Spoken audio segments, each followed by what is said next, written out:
नमस्कार, स्वागत है आप सभी का द न्यूज नाउ में। मैं ही आने जो आपके साथ।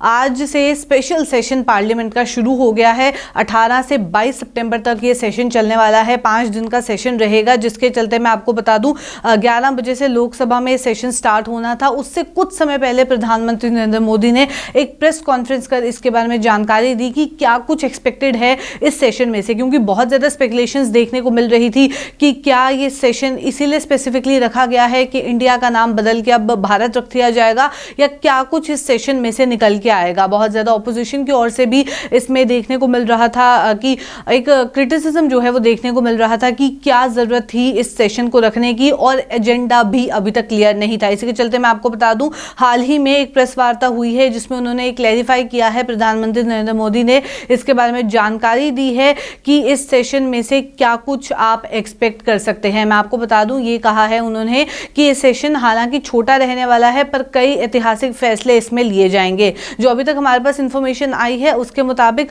8 बिल्स ऐसे होने वाले हैं जिसे इसमें कंसीडर किया जाएगा, जिनको पास किया जा सकता है इस स्पेशल सेशन में। काफी लंबे समय के बाद ऐसा एक स्पेशल सेशन जो है वो देखने को मिल रहा है। हालांकि पार्लियामेंट की अगर बात की जाए तो मेजर 3 सेशंस होते हैं, एक बजट, एक मॉनसून और एक विंटर। इन 3 सेशंस के अलावा साल भर में कोई सेशन नहीं देखने को मिलता। हालांकि कई बार ऐसा होता है कि स्पेशल सेशन रखा जाता है। बहुत लंबे समय पहले ऐसा हुआ था और अब फिर से ऐसा होने जा रहा है। आज से उस सेशन की शुरुआत हो गई है। मैं आपको बता दूं, आज पुराने बिल्डिंग में ही ये सेशन होगा, फिर गणेश चतुर्थी की पूजा के बाद कल से नई बिल्डिंग में इस सेशन को शिफ्ट किया जाएगा। 5 दिन का सेशन रहने वाला है। एजेंडा हालांकि अभी भी क्लियर नहीं है, पर यह बता दिया गया है कि कई ऐसे हिस्टोरिक डिसीजंस हैं जो लिए जाएंगे। लगभग 8 बिल्स ऐसे हैं जिन्हें कंसीडर किया जाएगा। आइए पहले प्रेस वार्ता सुनते हैं।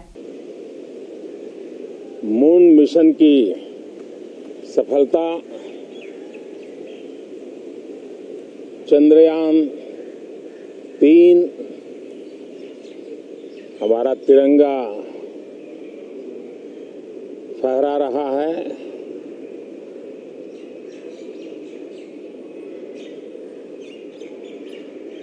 शिव शक्ति पॉइंट नई प्रेरणा का केंद्र बना है।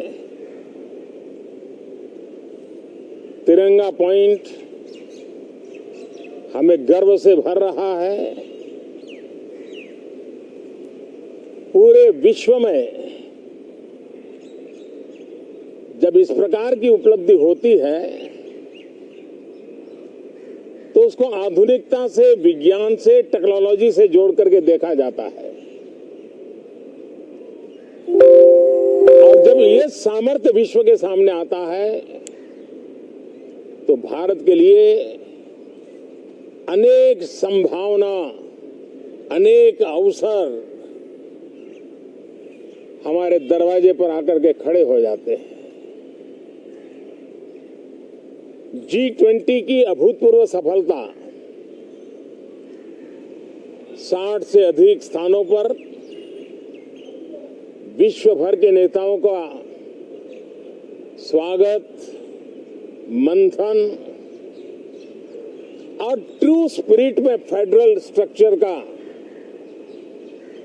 एक जीवंत अनुभव, भारत की विविधता, भारत की विशेषता। G20 अपने आप में हमारी विविधता का सेलिब्रेशन बन गया। और G20 में भारत इस बात के लिए हमेशा गर्व करेगा कि ग्लोबल साउथ की हम आवाज बने। अफ्रीकन यूनियन को स्थायी सदस्यता और G20 में सर्वसम्मति से डिक्लेरेशन, ये सारी बातें भारत के उज्जवल भविष्य के संकेत दे रही है। कल यशोभूमि, एक इंटरनेशनल कन्वेंशन सेंटर राष्ट्र को समर्पित हुआ। कल विश्वकर्मा जयंती थी। देश के विश्वकर्मा समुदाय को जो परंपरागत पारिवारिक हुनर है उसको ट्रेनिंग, आधुनिक टूल, आर्थिक प्रबंधन और नए सिरे से ये विश्वकर्मा सामर्थ्य भारत की विकास यात्रा को आगे बढ़ाने में कैसे अपनी भूमिका अदा करे। ऐसे अनेक एक के बाद एक भारत के गौरव को बढ़ाने वाले, एक प्रकार से उत्सव का माहौल, उत्साह का माहौल, उमंग का माहौल और सारे देश में एक नया आत्मविश्वास हम सब अनुभव कर रहे हैं। उसी समय संसद का ये सत्र, इस पार्श्वभूमि में संसद का ये सत्र, ये सही है कि सत्र छोटा है, लेकिन समय के हिसाब से ये बहुत बड़ा है। ऐतिहासिक निर्णयों का एक सत्र है।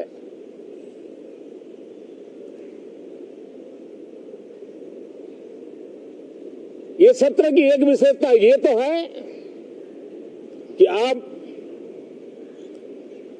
75 साल की यात्रा हम नए मुकाम से आरंभ हो रही है।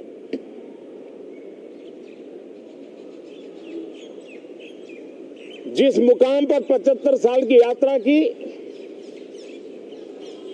वो अत्यंत प्रेरक पल, और अब नए स्थान पर उस यात्रा को आगे बढ़ाते समय नए संकल्प, नई ऊर्जा, नया विश्वास और समय सीमा में 2047 में इस देश को डेवलप कंट्री बना करके रहना है।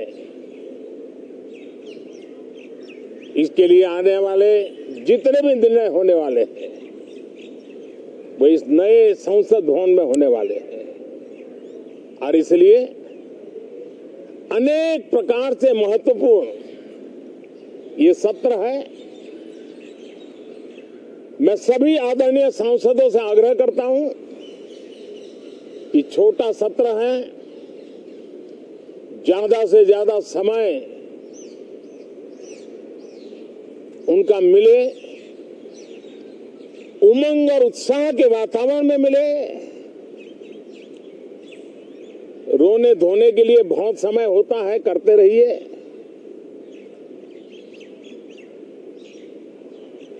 जीवन में कुछ पल ऐसे भी होते हैं जो उमंग से भर देते हैं, विश्वास से भर देते हैं। मैं छोटे सत्र को उस रूप में देखता हूं। मैं आशा करता हूं कि पुरानी बुराइयों को छोड़ करके उत्तम से उत्तम अच्छाइयों को साथ लेकर के हम नए सदन में प्रवेश करेंगे, और नए सदन में अच्छाइयों की मूल्य वृद्धि करने में कोई कमी नहीं रखेंगे। ये प्रण सभी सांसद हम लेकर के चले, इसका ये महत्वपूर्ण पल है। कल गणेश चतुर्थी का पावन पर्व है। गणेश जी विघ्नहर्ता देवता माने जाते हैं। अब भारत की विकास यात्रा में कोई विघ्न नहीं रहेगा। निर्विघ्न रूप से सारे सपने, सारे संकल्प भारत परिपूर्ण करेगा, और इसलिए गणेश चतुर्थी के दिन ये नव प्रस्थान नए भारत के सारे सपनों को चरितार्थ करने वाला बनेगा। इसलिए भी ये सत्र छोटा है, लेकिन बहुत मूल्यवान है। बहुत बहुत धन्यवाद। एंडिंग देनी है, एंडिंग देनी है। तो चलिए, ये थी प्रेस वार्ता की किस तरीके से प्रधानमंत्री नरेंद्र मोदी ने जानकारी दी कि जिस तरीके से एजेंडा क्लियर नहीं था, जिसको लेके बहुत ज्यादा क्रिटिसिज्म देखने को मिल रहा था, उसके बारे में जानकारी भी दी कि आप क्या कुछ एक्सपेक्ट कर सकते हैं इस स्पेशल सेशन से। इसके अलावा मैं आपको बता दूं 11 बजे लोकसभा में स्टार्ट होना था, जो कि हो चुका है अभी तक, और जैसे इसके बारे में और अपडेट्स आएंगे वो भी आप तक पहुंचाने की कोशिश रहेगी, क्योंकि इस समय एक्सपेक्टेड है कि 8 ऐसे बिल्स हो सकते हैं जिन्हें पास किया जा सकता है। हालांकि इसको लेकर अभी तक कोई क्लैरिटी नहीं है कि कौन से बिल्स होंगे, क्या कुछ एक्सपेक्टेड है, पर जैसे इसके बारे में और इन्फॉर्मेशन आएगी आप तक पहुंचाने की पूरी कोशिश रहेगी। तो चलिए, फिलहाल के अपडेट में इतना ही। ऐसे और अपडेट्स लेके फिर मुलाकात करूंगी। अभी के लिए दीजिए इजाजत। नमस्कार।